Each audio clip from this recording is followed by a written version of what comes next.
Hello বন্ধুরা, আজকের ভিডিওটি হচ্ছে যাদের ওয়াইফাই আছে তাদের জন্য। তো আমাদের যাদের ওয়াইফাই আছে তারা কিন্তু প্রত্যেকে একটি সমস্যার সম্মুখীন হয়, সেটি হচ্ছে ওয়াইফাইয়ের পাসওয়ার্ড চুরি হয়ে যাওয়া। প্রত্যেক মাসে মাসে পাসওয়ার্ড পরিবর্তন করার পরেও কিন্তু আমাদের পাসওয়ার্ডটি সবাই জেনে যায়, বা আপনি যদি কাউকে ভালোবেসে আপনার ওয়াইফাইয়ের পাসওয়ার্ডটি দেন, সে কিন্তু স্ক্যান করার মাধ্যমে সবার কাছে শেয়ার করে দেয়। তাকে বারবার ব্লক করার পরেও কিন্তু সে আনব্লক করে নেয়। তো আজকে আমি আপনাদেরকে এমন কিছু সেটিংস করে দেখিয়ে দেবো যার মাধ্যমে কিন্তু আপনার ওয়াইফাইয়ের পাসওয়ার্ডটি একদম সুরক্ষিত থাকবে। আপনি চাইলে কিন্তু 1-2 বছর পর পরও ওয়াইফাইয়ের পাসওয়ার্ডটি চেঞ্জ করতে পারবেন, বা আপনি কিন্তু ব্লক ছাড়াও আপনার ইন্টারনেটে আর কেউ ব্যবহার করতে পারবে না। মানে আপনার অনুমতি ছাড়া আপনার ওয়াইফাই নেটটি আর কেউই ব্যবহার করতে পারবে না। তো চলুন আমি কাজটি করে এখন আপনাদেরকে দেখিয়ে দিচ্ছি। তো এই কাজটি আপনারা কম বাজার থেকেও করতে পারবেন। তো আমি রাউটার সেটআপ পেজ থেকে দেখাবো, আর যারা কম বাজার থেকে করবেন তারা অবশ্যই আপনার যে কোম্পানির রাউটার, সেই রাউটারের আইপি অ্যাড্রেস দিয়ে সার্চ করলে একটি পেজ ওপেন হবে, সেখানে আইএসপির কাছ থেকে পাওয়া ইউজার নেম আর পাসওয়ার্ড দিয়ে লগ ইন করে নিয়ে কাজটি করতে পারবেন। তো আমি রাউটার সেটআপ পেজ থেকে দেখাবো। তো এটি আপনারা কিন্তু প্লে স্টোর থেকে খুব সহজে ডাউনলোড করে নিতে পারবেন। তো আমি চলে আসলাম রাউটার সেটআপ পেজে।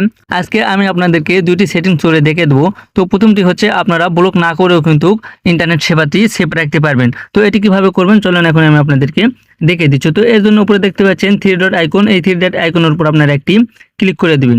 তো 3 ডট আইকনের উপর ক্লিক করার পর এখানে নিচে দেখতে পাচ্ছেন প্যানেল কন্ট্রোল, এই প্যানেল কন্ট্রোলের উপর আপনারা একটি ক্লিক করে দিবেন। তো প্যানেল কন্ট্রোলের উপর ক্লিক করলে আপনাদের সামনে এরকম একটি ইন্টারফেস ওপেন হবে। তো এখানে দেখতে পাচ্ছেন টিক মার্ক দেওয়ার অপশন আছে। যেই ফোনটিকে ব্লক করতে চান বা যাকে ইন্টারনেট সেবা থেকে বিরত রাখতে চান, সেই লেখার উপরে একটি ক্লিক করে দেবেন বা এটি ইনেবল করে দিবেন। তো এটি ইনেবল করার পর এখানে নিচে দেখতে পাচ্ছেন আরও কিছু অপশন আছে। এগুলো আপনারা নিজের মতন করে কাস্টমাইজ করে নেবেন। আপনারা কোন তারিখ থেকে কোন তারিখ থেকে ইন্টারনেট দিতে চাচ্ছেন না বা কোন দিনে দিতে চাচ্ছেন না, সেগুলো কিন্তু এখানে দেওয়া আছে। তো এখান থেকে এই কাজগুলো আপনারা করে নেওয়ার পর এখানে নিচে কর্নারে দেখতে পাচ্ছেন ওকে বলে একটি অপশন আছে। আপনারা সবগুলো কাজ কমপ্লিট করার পরে এই ওকের উপর দিলেই কিন্তু আপনার ইন্টারনেট সে আর ব্যবহার করতে পারবে না। মানে তার সেটে কানেক্টেড থাকবে, সে আর কোনোভাবেই আপনার ইন্টারনেট ব্যবহার করতে পারবে না। সে মনে করবে যে আপনার ওয়াইফাই হয়তো বিল শেষ হয়ে গেছে বা কোম্পানি থেকে ইন্টারনেট বন্ধ আছে। তো আশা করছি এই কাজটি আপনারা বুঝতে পারছেন। তো এখন আপনাদেরকে আমি দ্বিতীয় কাজটি করে দেখাবো। তো এর জন্য আপনারা সেমভাবে আবারও চলে যাবেন 3 ডট আইকনে। 3 ডটে আসার পর এখানে আপনারা অ্যাডভান্স বলে একটি লেখা দেখতে পাবেন, এই অ্যাডভান্সের উপরে একটি ক্লিক করে দিবেন। তো অ্যাডভান্সের উপর ক্লিক করলে এখানে দুটি অপশন দেখতে পাবেন। প্রথমটি হচ্ছে ব্ল্যাক লিস্ট আর দ্বিতীয়টি হচ্ছে হোয়াইট লিস্ট। সম্পর্কে যদি আমি আপনাদেরকে একটি উদাহরণ দিই, তো বলবো এক হচ্ছে ভোটের ফ্রি খাওয়া আর দ্বিতীয়টি হচ্ছে টাকা দিয়ে কিনে খাওয়া। তো ব্ল্যাক লিস্টটা কিছু কম ভোটের ফ্রি খাওয়ার মতনই। মানে আমি বলতে চাচ্ছি ব্ল্যাক লিস্ট করে রাখলে কিন্তু যে কেউ ইচ্ছা করলে আবার ব্ল্যাক লিস্টটি আনব্লক করে নিতে পারে।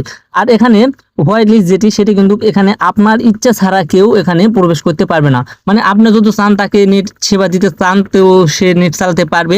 আর যদি চান যে তাকে নেট সেবা দিবেন না, সে কিন্তু কোনো কিছুভাবেই কিছু করে নেট চালাতে পারবে না। তো এই জন্য আপনারা অবশ্যই হোয়াইট লিস্টটি সিলেক্ট করে দিবেন। হোয়াইট লিস্ট সিলেক্ট করার সাথে সাথে কিন্তু আপনার রাউটারে কানেক্ট থাকা সবগুলো ডিভাইসের ম্যাক অ্যাড্রেস এখানে দেখাবে।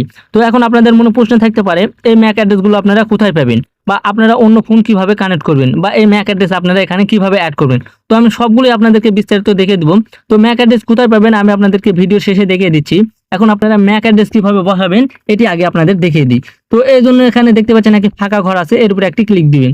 তারপর আপনারা যে ফোন কানেক্ট করতে চান সেই ফোনের ম্যাক অ্যাড্রেসটি দেখে দেখে আপনারা এখানে বসাবেন, বা আপনারা কপি পেস্ট করে কিন্তু চাইলে বসাতে পারেন। তো আমি একটি ম্যাক অ্যাড্রেস আগেই কপি করে রাখছিলাম, জাস্ট আমি এটি এখানে পেস্ট করে দিচ্ছি।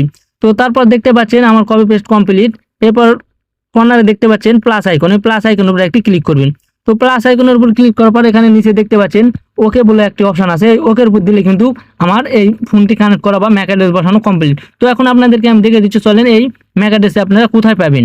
ওয়াইফাই ম্যাক অ্যাড্রেস বের করার জন্য আপনার যে ফোনকে আপনার রাউটারের সাথে কানেক্টেড করতে চান সেই ফোনের সেটিংসে চলে যাবেন।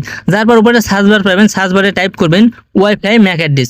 ওয়াইফাই ম্যাক অ্যাড্রেস লেখার সাথে সাথে কিন্তু এখানে ফোন ওয়াইফাই ম্যাক অ্যাড্রেস বলে একটি লেখা চলে আসবে। এই লেখার উপর আপনারা একটি ক্লিক করে দেবেন। তো এই লেখার উপর ক্লিক করে এখানে নিচে দেখতে পাচ্ছেন ফোন ওয়াইফাই ম্যাক অ্যাড্রেসটি নিচে দেওয়া আছে। তো এটি আপনারা একটু প্রেস করে ধরে রাখলে কিন্তু কপি হয়ে যাবে। তো আপনারা এটি দেখে দেখে বা কপি করে কিন্তু বসাইতে পারেন। তো আপনারা যতগুলো সেট কানেক্ট করতে চান সেই সেটে দিয়ে এভাবে সার্চ করলে কিন্তু সেই সেটের ম্যাক অ্যাড্রেসটি বেরিয়ে আসবে। তো আশা করছি আপনারা বিষয়টি বুঝতে পারছেন। তো ভিডিওটি ভালো লাগলে অবশ্যই একটি লাইক দিবেন, আর এরকম নতুন নতুন ভিডিও পেতে চ্যানেলটি সাবস্ক্রাইব করে পাশে থাকা বেল বাটনটি ইনেবল করে দেন। তো আজকের ভিডিওটি এই পর্যন্তই, আবারও নতুন কোনো ভিডিওতে দেখা হবে। ততক্ষণ পর্যন্ত আপনারা ভালো থাকুন, সুস্থ থাকুন। আল্লাহ হাফিজ।